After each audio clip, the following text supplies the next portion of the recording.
jadi mualaf umur 24 tahun. Saya diangkat anak oleh almarhum Buya Hamka. Dan seiring saya jadi mualaf, saya cuma niat minta kepada Allah.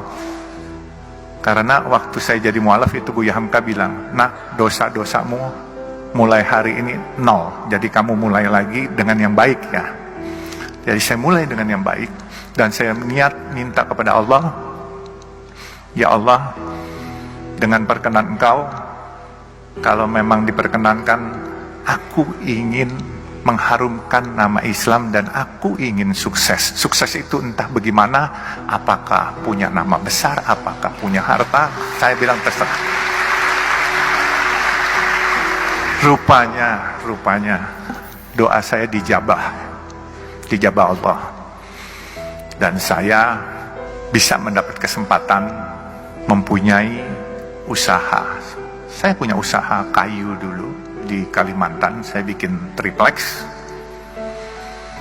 Tapi waktu Orde Baru, karena saya kurang dekat dengan pemerintahan waktu itu, akhirnya saya dikeluarkan satu surat untuk tidak dilayani dokumentasinya. Akhirnya saya tutup pabrik saya. 11.000 karyawan saya harus pulang ke Jawa itu semua. Dan saya nggak kecil hati.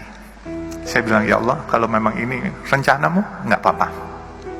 11.000 karyawan bedol desa semua pulang." Saya diam. Terus saya coba lagi untuk berusaha lagi. Tetap kadangkala jatuh bangun itu pasti. Ya ada hal-hal. Waktu 2008, saya ingat itu pabrik tahun 94 saya tutup, dan saya 2008 diajak seorang teman. 14 tahun saya pensiun, itu ibaratnya nggak ada kerjaan. Diajak seorang teman untuk ikut di perusahaan pemboran minyak lepas pantai. Tapi 1 tahun saya bilang ini bukan bidang saya. Kemudian saya tahun 2012 saya ditawarkan oleh pemegang saham yang sedang berantem, pemegang saham jalan tol Citra Marga Nusapala Persada. Itu jalan tol dalam kota, dan sekarang ini kalau perusahaan tol swasta terbesar adalah Citra Marga. Jadi saya ceritakan juga, inilah mungkin yang paling penting. Waktu saya masuk di Citra Marga, ini pemegang sahamnya berantem, menanyakan kepada saya, "Kamu berani nggak jadi direktur utama?" Saya bilang, "Kenapa harus saya? Karena ini raksasa-raksasa lagi pada berantem semua." Waktu itu Citra Marga yang punya adalah Ibu Tutut diantaranya. Terus ada Robi Sumampau, Robi Kete, dan ini naga-naga semua lah. Kebenaran saya ini kelahiran Kalimantan Timur, dari Sungai Mahakam saya lahirnya. Lalu saya jawab sama teman-teman saya, "Selama enggak nyuri, saya berani apa saja," saya bilang, "dan tidak korupsi." Akhirnya saya ditunjuk sebagai direktur utama. Di waktu saya ditunjuk sebagai direktur utama, saya melihat, karena ini perusahaan publik, pemegang sahamnya ini banyakkan institusi-institusi asing. Saya lihat ini perusahaan bagus. Kenapa saya bilang bagus? Coba pikirkan, ini kalau bukan gerak Tuhan, saya nggak akan memiliki perusahaan ini. Saya dulu punya perusahaan kayu, saya pernah punya restoran, saya pernah punya hotel. Hotel pelayanan nggak baik, omset akan turun, orang nggak balik lagi. Restoran makanannya asin atau pedas, kepedesan, orang besok nggak balik lagi. Makanya saya bilang, saya bisa dapat jalan tol ini. Coba pikirkan jalan tol. Kalian pernah lewat jalan tol, bayar, macet, marah-marah hari ini, brengsek nih jalan, macet, bayar pula. Besok kalian dengan senyum nganterin duit lagi kepada kita. Nah, itu bedanya. Jadi jalan tol itu mau keasinan, mau kepedesan, mau kemanisan, tetap dimanfaatkan. Nah, ini semua gerak Tuhan yang milihin. Jadi saya berpikir gini, saya tidak punya rencana punya jalan tol, tetapi jalan tol ini gini, kalau saya tidur jam 10 malam, itu truk-truk besar yang nyariin duit sampai subuh jam 5 pagi. Kemudian kalau saya lagi melek bangun, sedan-sedan dan kendaraan umum dari jam 5 pagi sampai jam 10 malam. Nah, jadi itulah perkembangan jalan tol. Bisnis ini beda dengan hotel, dengan restoran, dan yang lain-lain. Nah, saya bisa ceritakan, waktu saya lihat perusahaan ini bagus, saya kumpulkan teman-teman saya. Teman-teman saya dari berbagai macam suku.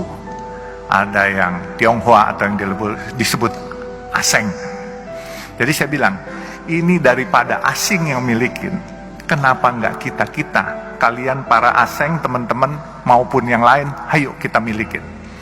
Mereka tanya sama saya, bagaimana?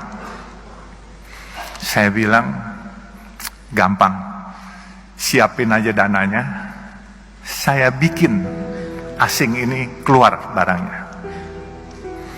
Jadi waktu itu saya direktur utama, apa yang saya sebut itu pasti bereaksi market. Tapi waktu itu memang saya menyebut ingin membeli sesuatu barang, itu asingnya ketakutan. Kebenaran saya nggak sekolah tinggi, Pak. Jadi saya main seruduk aja. Kalau ikutin aturan, saya nggak berani ngomong begitu karena di aturan nggak boleh. Jadi saya bilang hari itu, saya ingin beli Bank Senturi yang sedang bermasalah waktu itu. Itu semua asing tidak setuju. Dia lepas barang itu semua. Akhirnya teman-teman saya beli semua. Akhirnya sekarang pemiliknya adalah orang Indonesia asli semua, Pak. Jadi Citra Marga ini udah nggak ada asing. Kalaupun ada asing 1-2 orang gitu. Jadi kita boleh berbangga lah, ini kita tarik kembali Citra Marga. Dan saya pikir ini sesuatu perusahaan yang besar. Dan kenapa saya bilang besar? Dia punya omset untuk dalam kota 600.000 kendaraan per hari. Memang biaya pembangunannya cukup besar. 600.000 kendaraan kali 9.500 rupiah. Kurang lebih hampir 6 miliar, 5,4 miliar per hari. Bagian Jasa Marga separuh, bagian Citra Marga separuh. Tetapi uang itu dipakai untuk pembangunan. Pembangunan jalan tol lain. Bahkan kita lagi mau bangun dari Priuk sampai Peluit, itu kurang lebih 9,7 kilo. Itu biaya anggarannya kurang lebih 13,5 triliun. Lalu kita mau bangun, sekarang kita sudah ada Soreang Pasir Koja di Jawa Barat, di Bandung. Dari Pasir Koja kita mau mengurai kemacetan di Bandung kota. Kita akan bikin jalan menembus Gatot Subroto, Soekarno-Hatta sampai Pasopati. Itu kurang lebih 9 triliun. Jadi 22,5 triliun kita butuhkan. Kita bukan hanya butuhkan modal, kita juga butuhkan tenaga. Dalam kesempatan ini saya tantang wisudawan baru. Ayo bergabung di kami. Kita butuh tenaga kita, tenaga Indonesia sendiri. Dan jangan biarkan proyek-proyek bagus ini dikerjakan oleh orang lain.